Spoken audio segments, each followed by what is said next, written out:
emerge beyond the control of rational judgment. Carl Jung.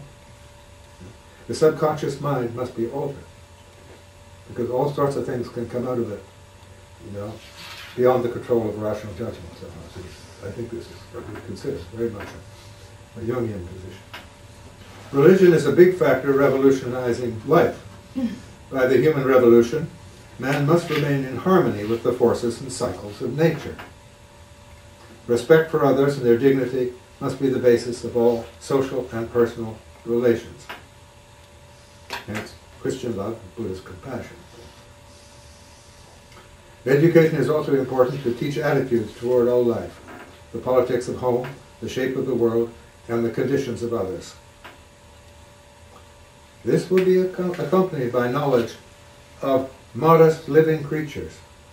This is fairly new for us.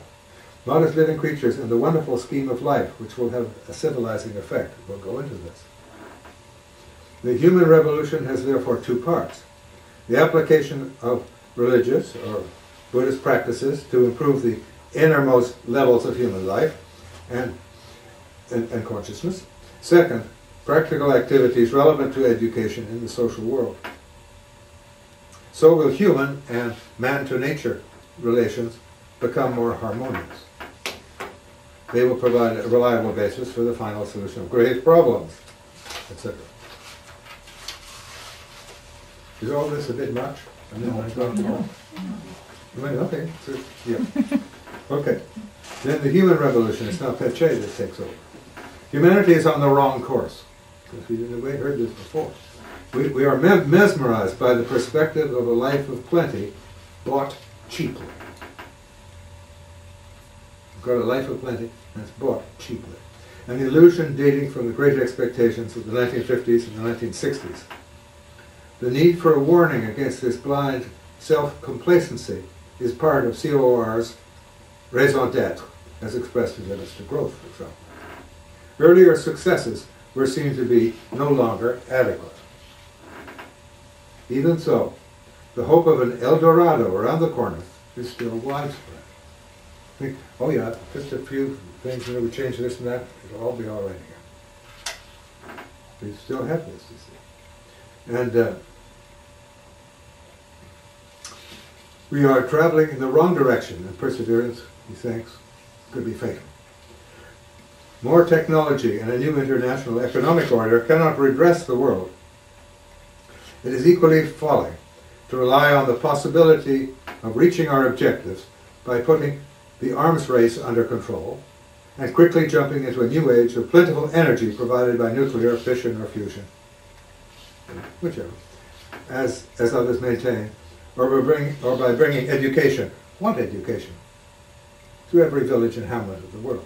Because he certainly doesn't go for the way things are said to be by so many people. What we do now is little more than dealing with symptoms and manifestations of our problems rather than the causes. Staying the course in the present, you see, means we will be drawn deeper and deeper into a vicious vortex of decline. The greatest consequence of our fallacious belief that our current dealings, policies, and strategies will eventually bail us out of all crises is that this belief detracts our attention from our real core problem, which is our state of inner disorder. Again, this is both of them, that we are inside in a state of inner disorder. The human weak point is the real Achilles heel of the personality of modern man, and hence of our triumphant civilization. It stems essentially from our reliance on outmoded and erroneous concepts of ourselves, of our world, and of our place in it, that drives us to think and act incoherently in ways that are at odds with the real world. Ironically, as we increasingly interfere with and transform everything on the planet, ostensibly to make it all serve our needs and wants better, our own imbalances and tensions tend to spread to our communities and societies and rebound on us as individuals. But this is their view. of what's been going on. And of course it doesn't, not everybody. Is that sort of coming out clear?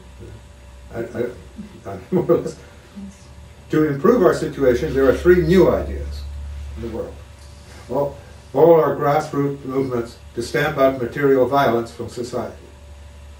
One, movements in defense of nature. Yes, you know, let us protect nature, for goodness sake. Yes, that takes us good, obviously. Two, peace, certainly. There are certainly peace groups. And three, human rights. These have sprung up around the world by committed citizens.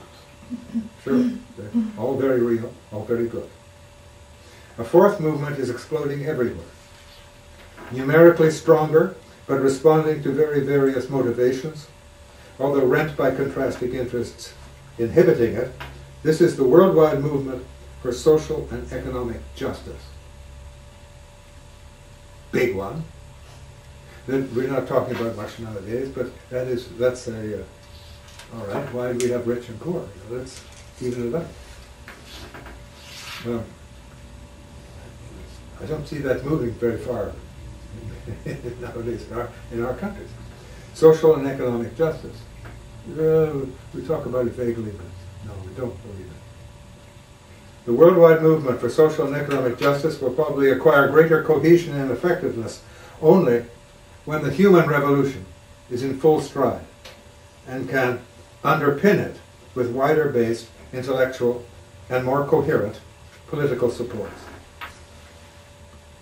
The potential strength of these movements lies in the fact that they surge upward from the roots of society. They're strongly popular with great vitality. Yeah. So someone who really believes in going to the roots and listening to the people, if you want, in a real way. Anyway, now Peccei and Ikeda, one after the other, in dialogue, one with another. Peccei, we sense that we lack individual balance, and to become materially richer, we must become spiritually, morally, and philosophically poorer. Yes, I think these things have been sacrificed to becoming richer.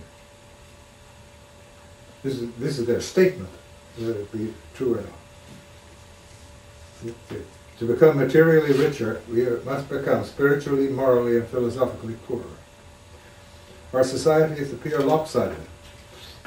Even material benefits, welfare, and progress are unevenly distributed among nations. And also because the fate of billions lies in the hands of small elites. You can see from that we are out of step with nature. No explanation given, but all right. Ikeda. Man's disequilibria have brought about the imbalance you mentioned in society and environment. The mass of mankind is therefore hurtling toward disaster. A fearless this is how he speaks of it. As a fearless child, infatuated with speed, steps ever harder on the accelerator. Let's keep it going, you know. More money for everybody, we keep on investing, and so on, this way. Change is required.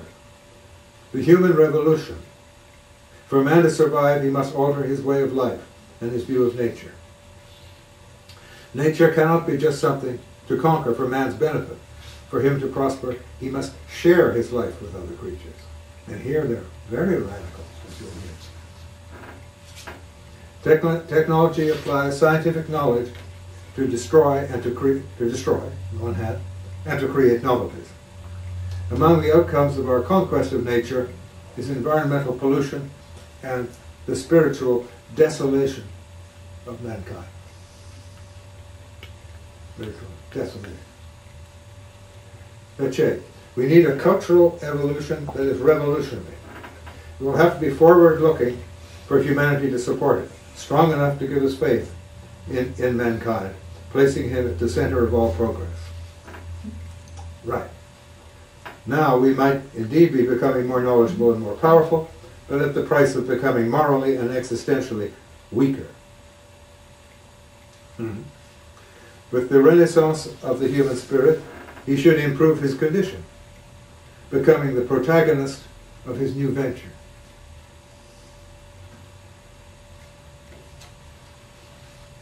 This is between man and his natural environment.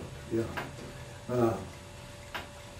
The best way to ensure harmony between man and his natural environment is to place maximum value on both the human mind and on all other forms of life in the planet. In other words, it's not just going to be for us, and that we can just arrange the rest of the world, destroying some parts here, eating up a number of the rest, whether they disappear or not. No, but that maximum value both on the human mind and on all other forms of life on the planet.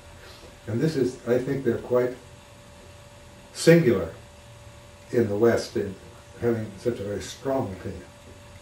If our species has indeed had the good fortune to start its career with superior mental endowment, this doesn't give it the right to consider itself the supreme arbiter of whether less gifted creatures should live, and if so, how they should live. Indeed, with a brighter intelligence, we ought to feel that this puts us under an obligation to be the protector and trustee of lesser forms of life. Biologist and humanist Julian Huxley said that the role of man, whether he wants it or not,